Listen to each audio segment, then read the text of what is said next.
Hello and welcome to episode 464 of the Money to the Masses podcast with your resident expert as always, Damien Fay, and me, Andy Leaks. Damien, welcome back. We're here again. It's good to be back, Andy, and the first thing I'm going to do is start the show with, just to tell you, I don't know if you saw, but we were stated as one of the top 6 money podcasts by the Sun newspaper in the last week or so in an article that they published. So that was nice to see us being recognised for the quality of the podcast. And it wasn't in numerical order. There was no winner, but we were listed as one of the best UK money podcasts, which is good to see us getting the recognition. The fact that you've mentioned it wasn't in numerical order means we were probably somewhere around 5 or 6 on that list, I imagine. But like you say, it wasn't in numerical order. That is a good point. I did wonder. I was looking down and we weren't at the top of the page, but it wasn't in numerical order, I can guarantee that. But it was good. So one thing I would say to people is do please review the podcast. It does help us.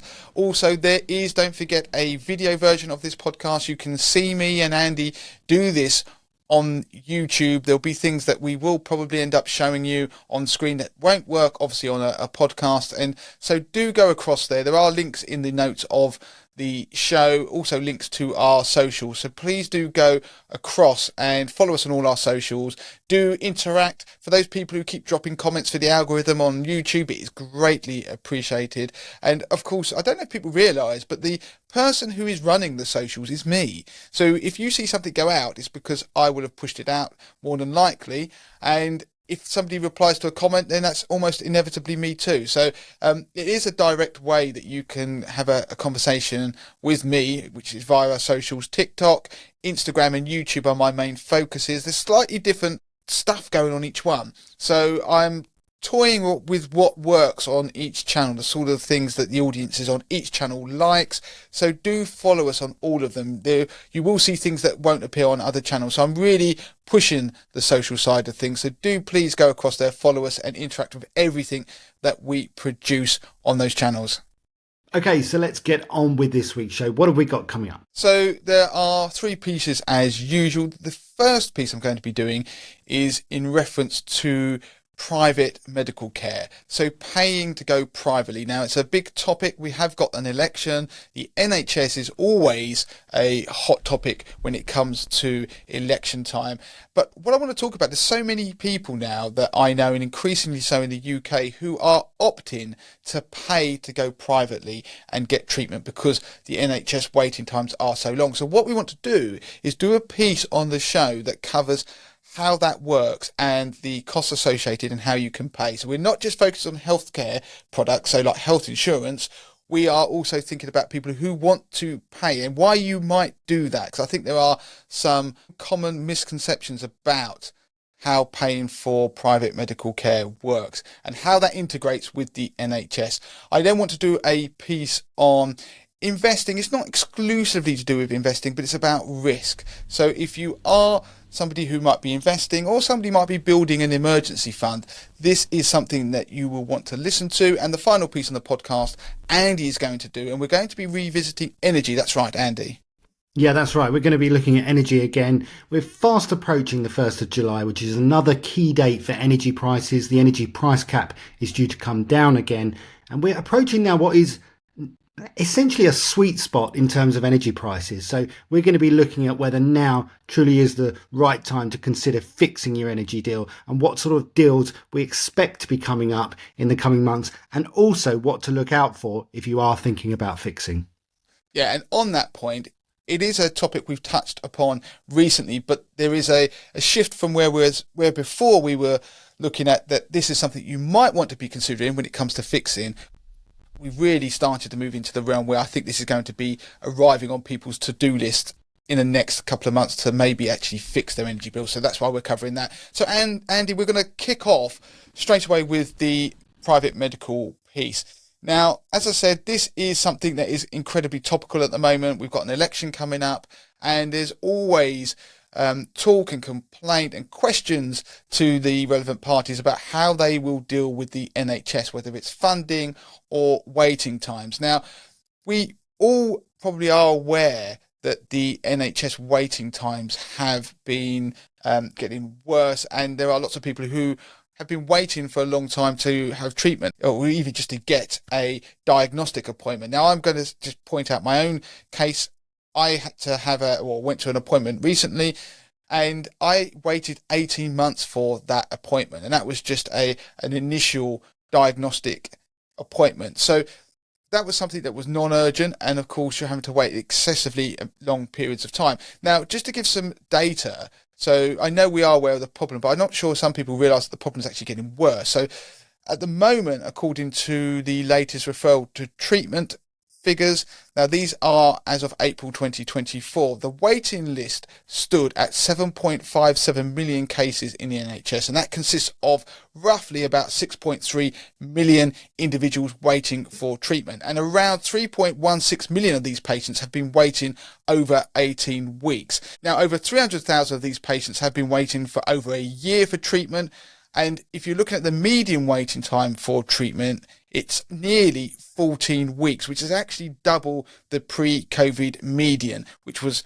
a waiting time of just over 7 weeks. And so, despite the targets, this is the reality of the NHS. And of course, there are people who have become increasingly frustrated and want to look for alternatives. Now, we're not getting into politics here. We're just looking at the reality. And yes, we would like to think that we shouldn't have to pay for treatment. But the reality is that some people are being forced to. And the reason I say they're being forced to is because of those excessive waiting times. I'm going to give you a couple of examples of people that I know personally who aren't the sort of people who would have the money to necessarily want to go privately or even have health insurance in place. But one person who I know, a family member, is a self-employed tradesperson who the NHS had actually told them that they had no problems when they presented themselves with chest pains and not feeling very well, and they'd run various different tests and ECGs and told them to go and live a full and healthy life.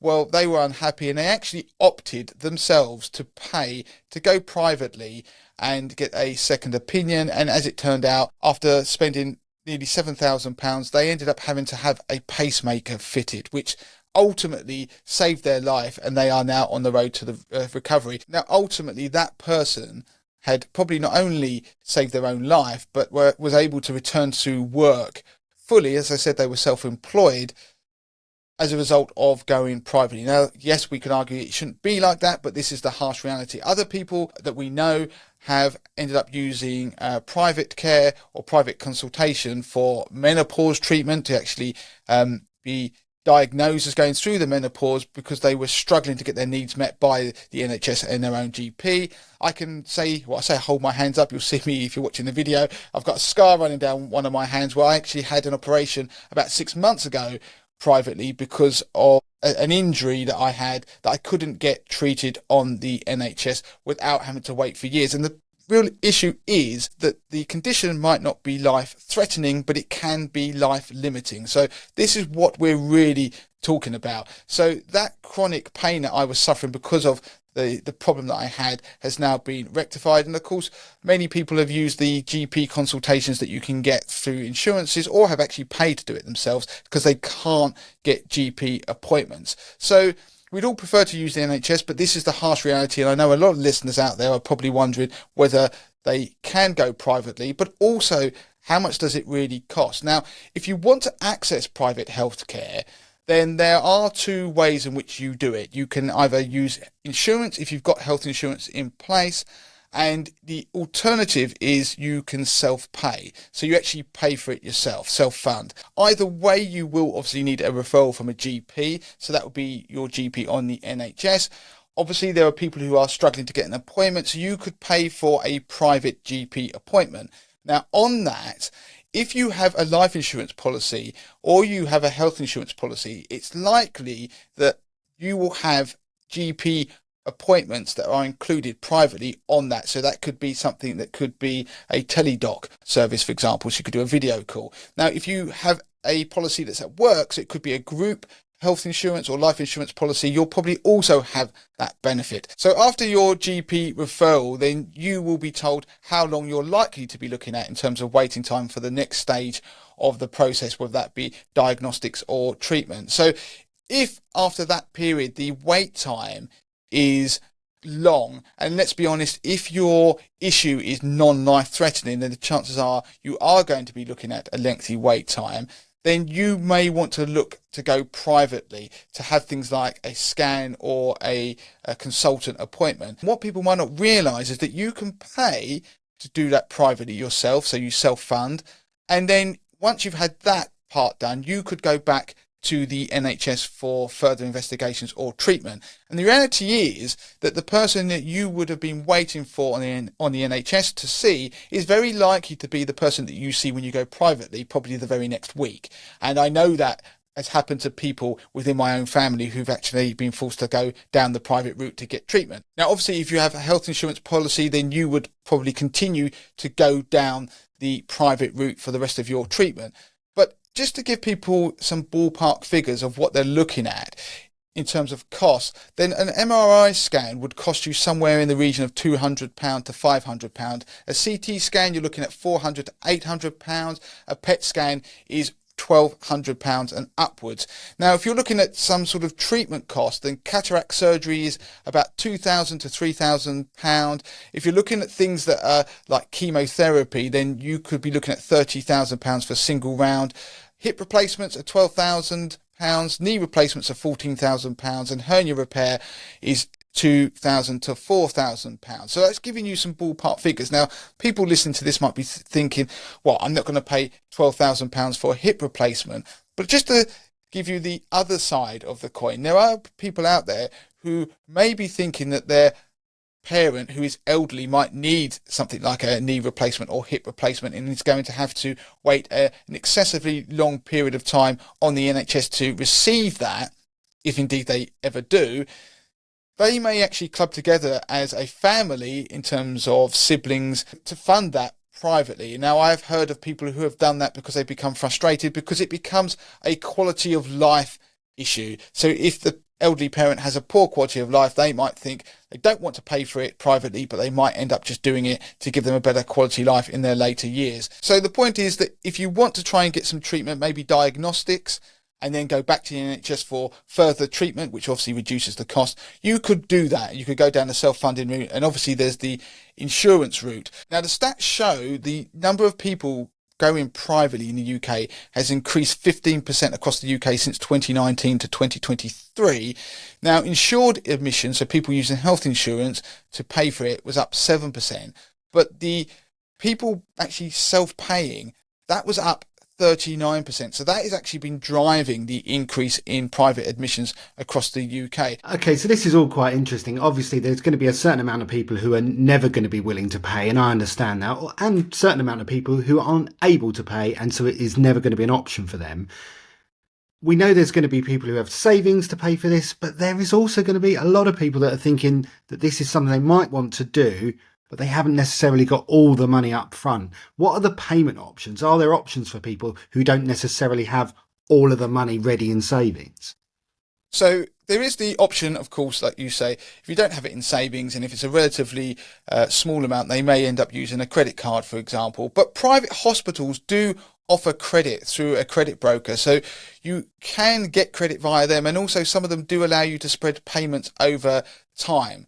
So there are options for you, because don't forget, they do actually want customers. So down that self-pay route, there are various options you can explore. Now, of course, the best option is to take out private medical insurance if you are at all worried and looking to potentially have that option of using private healthcare if you need to. Now, the premiums range typically between £25 to £100 a month. Now, it is a product that can be tailored to your needs. So if you have a budget, it can be changed to fit your budget, and you can have add-ons and have things taken off. So it is a product that I think is worth looking into. We'll put a link in the notes of the show actually to a service, a provider that can give you free advice on all of the products out there, and you can see if there's one that suits your needs. The advice is free and there is no obligation, but it is something that I think is worth people looking into. And actually, you can get £100 cash back as well if you go via the link that we will put in the notes of this video. Of course, you can also get family policies, which that can push the price up. So you may be looking at more than that £100 a month if you want a really comprehensive policy. Now, the thing is, you have to bear in mind there will be excesses on these policies that you'll have to pay if you do make a claim.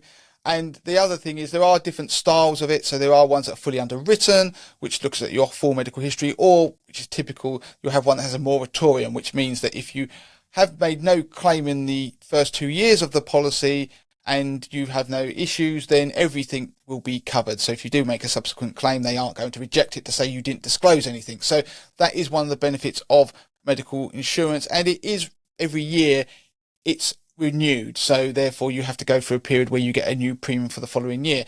Now, there is another alternative, a kind of middle ground, which is something that you'll see advertised quite frequently called Benetton Health.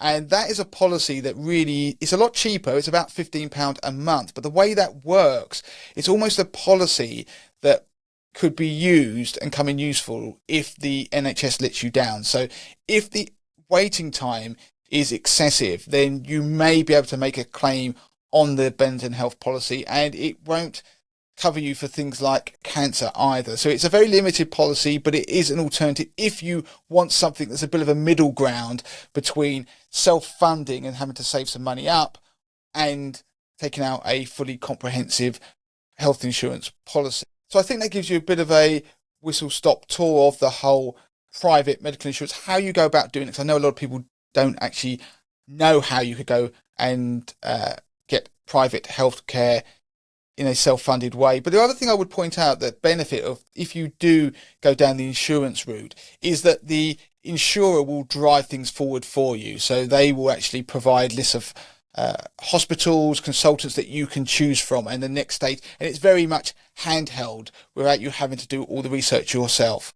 Yeah, interesting stuff, Damien. We know quite a few people who've had to go the self-funded route. I've also got lots of friends now who are thinking about taking out health insurance and are asking me for advice, and I'm steering them to certain articles that we have on the Money to the Masses website. And actually family members have recently come to me and asked about Benetton Health, what it is, and have taken out policies there as well. So this is obviously quite a hot topic amongst people looking to get that cover. So let's move on to the next piece of the podcast. Now, this was inspired by something that I've been reading in the last week. Now, there's a book I want to show you on screen, actually. If you're watching on the YouTube channel, it is called Same as Ever by Morgan Housel. Now, I don't know if you know, but this author wrote probably one of the best money books that I've read. Now, I'm not somebody who goes and reads lots of money books, and some of them do regurgitate the same thing. I think the book, The Psychology of Money, that he produced, is a bestseller, is one of the best money books that I've read, and I would recommend anybody who's looking for a book that's very accessible, very short chapters, to the point, and not with excessive amounts of jargon or anything like that, then I would recommend it. But this is a book that's come out that is a different topic. It's not about money, and it's actually talking more about risk, opportunity, and basically living a good life. And the reason I wanted to bring something to the podcast that was inspired by this is because I think it's always good to look at things slightly differently. Now, anybody who listens to me talk about risk may have heard me in the past talk about being uncomfortable with your portfolio and the risks that you're taking. So there are different ways that you can assess risk. It's often very difficult for individuals. So if you go to a financial advisor, what they would do is they would look at your risk tolerance, and they may use various methods to do that. And one of the methods that they might use is a risk questionnaire. So it'll be an assessment that gives you lots of different questions, and then at the end of it, it will come out with a profile. You might be an adventurous investor, you might be sort of medium, or you might be risk adverse. And that would dictate the recommendations they make, particularly when it comes to the investment portfolios. So for an individual, you are able to pay for those questionnaires. There's one company, will put a link in the notes, that allows you to pay. It's £25, or it was the last time I looked, and that can give you a profile, so you can see actually you might learn something that you are more risk averse than you think. Because often some of these things will just ask you, if I'm talking about robo advisors, just say, what are you? What sort of portfolio? And do you want? Are you risk adverse or not? And actually, I think most people are very poor judges of their own risk profile. They think they're more adventurous typically than they really are. The other way you could do, which is a bit of a cheat, really. You could go and register for one of these robo-advice propositions. So we're talking about things like Money Farm, Wealthify, Nutmeg. You can even look at some of the new managed services from propositions like Vanguard and go through some of their questionnaires, their onboarding process, which will therefore effectively do a bit of a risk assessment for you and make a suggestion of a portfolio that might suit you. And that is quite useful in determining a risk profile that you could therefore, if you want to, use as information when you're building your own portfolio as a DIY investor. But I digress there slightly. What typically happens is that people will might reach out or might be saying they're worried about what's going on in the stock market, and they might be worried it's going to collapse, etc. And one of the best lessons that I've ever learned, I can't remember where I ever heard it, is that if you are staying awake at night, worried about the stock market falling or worried about the downside of your portfolio, then that's a sign that you're taking too much risk, more risk than you're comfortable with. And it should be an indication to go and adjust your portfolio and take some risk off the table. Likewise, if you are staying up at night worried about missing out on the upside of the market, then you are taking too little risk. So that as a bit of a litmus test is one that I think is very good for people if they're looking at their own risk. Now, coming back to the book that I'd been reading, there was something that I read in there that struck a chord, and it's about risk, and the real risks out there are the things that are unknown. So you could use another terminology like a black swan event. So you could think about things like the Great Depression, you could think about the dot-com bubble bursting, you could think of all sorts of things. COVID-19 was another. And it's these unseen risks that have the almost largest impact on your portfolio or on your life. And this can be said about anything, not just about money. So what that means, going back to my point where I was saying that, yes, you perhaps should tailor your portfolio, revisit it if you are staying up at night because you are worried about what's going to happen to the stock market, for example, it might crash. That is based upon a prediction or your knowledge of what's gone on in the world prior to that. It's not actually based upon the unseen or the unknown things, the unknowable things that could potentially happen.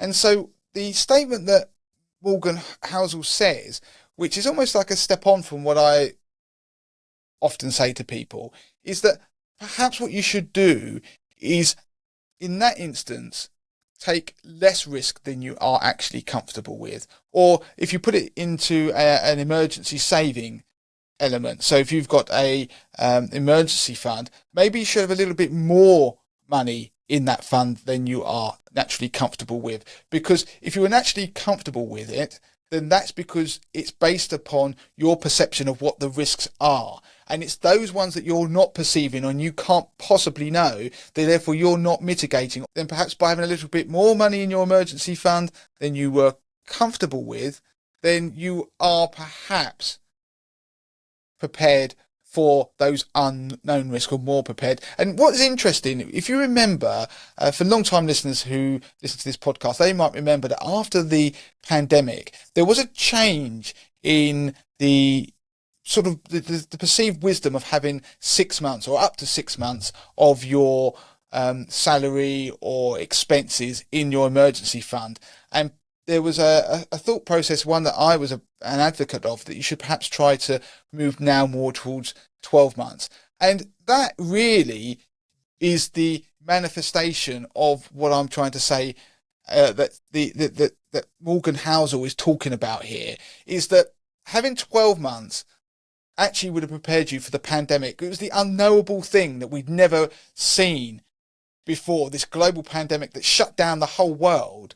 Then a 12-month buffer would have been seen as excessive prior to that. But actually, if you'd had that 12-month buffer and the pandemic had come along, you would have been able to cope with it. So in that regard, do think about risk and think about those unknown risks. You aren't going to be kept up at night about them because you can't mitigate them. But it might be something else to look at, that idea that maybe you should have a little bit more caution than you are comfortable with if you are to prepare for those risks that are real but you don't understand or have any knowledge of. And that could be in terms of investment portfolios, it could be in terms of emergency funds, but it also could be in other walks of life. So it could be meaning that you might end up having that insurance policy, which has a very nice circular link back to the beginning part of this podcast when we were talking about insurance. Do you know what, Damien? I use exactly that technique when it comes to leaving my house and predicting the traffic. I always err on the side of caution now, and I look at the consequence of me being late, and what does it matter if actually I'm a little bit more early than I wanted to be. So I end up always being early now. It's just one of the things. I don't know if it's a good analogy or not. No, I was about to say that is the perfect analogy that I wish I'd thought of, because that's exactly what I'm like when I go to the airport.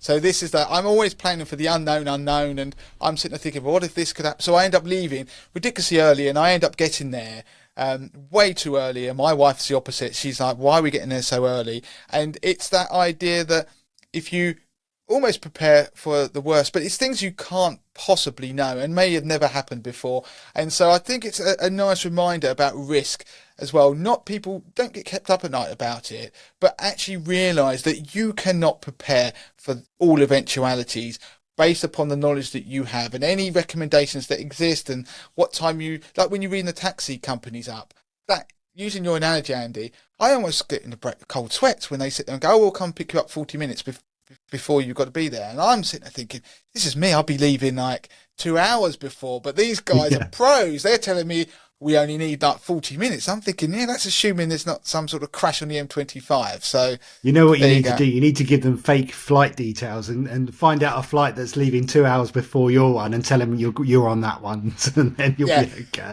So as I say, that bit was inspired by the latest book by Morgan Housel, Same as Ever. I'm holding it on screen for those watching the podcast. The rest of the book is very different, but I would very much recommend The Psychology of Money if you are looking for something to read on the beach this summer. Okay, so let's move on to the final piece of the podcast then. And we're just going to be covering energy again. We've been talking about energy tariffs, energy bills, the energy price cap many times on the podcast this year. And it's for good reason, because there's been moves in that energy price cap. And we always want to bring to the listeners where we are with energy prices, and we also talk about whether now is the right time to fix. Well, we're covering that subject again, but things are moving now, and even people like Martin Lewis are now starting to really ramp up the question, is now the right time to fix? So let me just give you a quick brief history on where we are with energy prices. We have the energy price cap, which is set by the energy regulator Ofgem. Now, every 3 months that is changed, and we get an announcement on when that will change. So on the 1st of April, the 1st of July, the 1st of October, and the 1st of January. Well, where are we now? We're nearly at the end of June, so we are due to get the next energy price cap move on the 1st of July, and we know what that is. It's going to move down by another 7%. So the average energy bill at the moment is £1,690, and that was from the 1st of April. From the 1st of July, it's due to go down by another 7% to £1,568. If we go back a little bit, we were paying as much as £1,900 just 6 months or so ago. So they really are starting to come down now, but we're looking at long-term predictions now for energy prices, and we're getting to a point now where if you look at a graph, we've seen it coming down over the last 6 months. We're starting to bottom out on that graph and looking at long-term energy prices. If we look at people like Cornwall Insight, the energy experts, if you like, they look into the data. They're predicting that come October, and as we move into the winter, we're going to see these prices come up again. So you can see that the 1st of July is that time now where we're going to start to see those prices come down, and they're going to be at the lowest price they've been for what is now probably 3 years. And so we regularly update an article on the Money to the Masses website, and we add all the latest fixed price energy tariffs, and we're starting to see lots of deals arrive now. There are not just fixed deals, which are looking quite attractive. They're coming in lower than the current April energy price cap. We'd like to see some more coming through that come in on a par with or slightly under the July energy price cap. We haven't quite seen that yet, but again, the reason we're talking about it now is because we're asking listeners to be aware of this. Put it in the diary. look at what you're paying on your energy and see what there is out there, because we do believe there's going to be better deals available. Yeah, and just to reiterate, like Cornwall Insight are they're sort of the crystal ball gazers. I mean, when they go further off into the future, because they do make predictions off into the next year, so we're talking about 2025. Now, that is a little bit more crystal ball gazing, there's no guarantee, but their predictions are spookily accurate to the point that I think that I would use the words impressive. And for some time now, they've been predicting that energy prices will be going back up slightly in the autumn. And of course, the closer you get to that period, the more likely those predictions are going to be correct. So the reason that this has come to the podcast now is that in recent months, there are tariffs starting to appear, and energy companies are starting to try and engage people into fixing. And now we've got to the point where were trying to engage us for fixing and tempting us with deals that had no exit fees if you switch to an alternative in the future. So they're trying to get customers to fix because it's for their benefit, because obviously nearly everybody's on the standard tariff, and they know that once the market becomes a bit more functioning correctly, as it once did, then people are going to start moving around. But the issue is that we are at the point where I think we're going to start to see energy prices creep up. So the deals and where we are and people lock in is at a sweet spot based on their predictions. And we do use predictions for lots of things like interest rates for mortgages, and they are particularly unreliable, as I often demonstrate in my videos on YouTube. But Cornwall Insight have been fairly accurate. So the to-do list for money for this summer, I think for most people should now start to be including looking at their energy tariffs and potentially looking to fix and whether it's a good deal. And if they can get one that has no exit fees, then that is something that I think will be particularly interesting. Now, the one thing I'd have to chuck out there is that we don't know what's going to happen in terms of tariffs, and if the new tariff comes out, whether you'll be necessarily allowed to get that best tariff with that provider. I mean, I'm just looking at the risks, as it were, the things that the unknowns, the things that probably haven't really happened that could happen. That's true of anything when you do with money. But do keep an eye on the communications that you're getting from your energy provider, because I can tell you for now, I've been getting a number of emails with more attractive fixed rate tariffs from my energy provider that I am now considering. And I think it's something that people should be looking at, because otherwise you might get to the autumn and you see sitting there thinking, do you know what? I wish I'd done, or at least looked at this back in the summer. Yeah, another option for people. Obviously, the reason you would consider fixing is so that you know exactly what you'll be paying. You can also make sure that you fix in slightly lower than what the energy price cap potentially currently is or will be in future. That's obviously a benefit to you. But there are other options. If you just want to make sure you're on a good deal, then you could look at one of these flexible tariffs that actually tracks the energy price cap. You've got EDF Insure, which is a tracker tariff that guarantees to stay £50 less than whatever the energy price cap is. So that's interesting, because you'll always ensure that you're slightly under that energy price cap, whatever it may be. You're not protected, however, if the energy price cap skyrockets come the winter. Let's say there's something happening geopolitically, you will still track slightly lower than whatever the energy price cap is. So you've got to weigh it up. You've got to do the numbers, have a look at it. Damien, it's a job that we're going to give to listeners for the summer to make sure they do it. We'll revisit again, I'm sure, in a couple of months and see whether now was truly a good time for people, because we'll know what the rates will be, the tariffs will be in a few months' time. Yeah, and again, it's another example of what I was talking about in the last piece. So a good example of the unknown and the impossible to know at the time was the energy crisis that we had, which was sparked by the invasion of Russia of Ukraine. So that was something that nobody predicted, and it caused the energy crisis that we had, and we are still at the back end of that.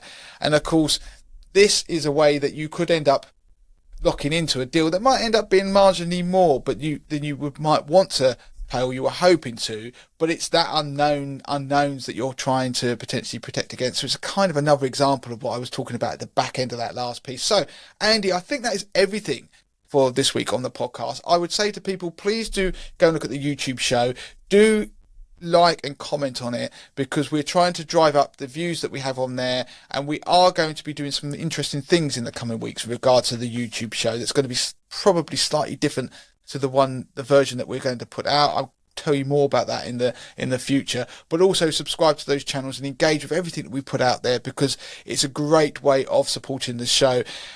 Of course, do go to moneytothemasses.com/podcast. You can find lots of ways you can support the show, but also lots of deals on there, including cashback deals, things that will help you, but inadvertently they will also help you support the show in a very small way, but it doesn't impact the deal that you get, or you don't end up actually paying more for the product, for example, life insurance or health insurance.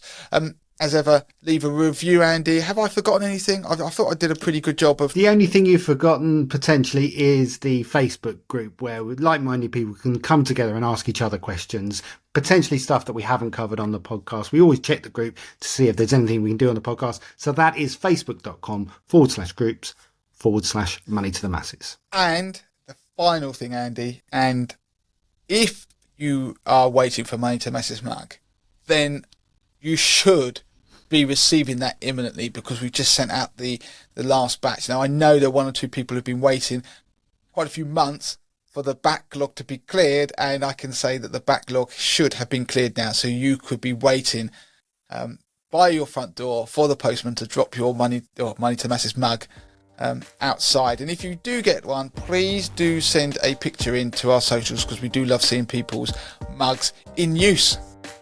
Okay, so that's it. We are done for this week. Until next time. Until next time.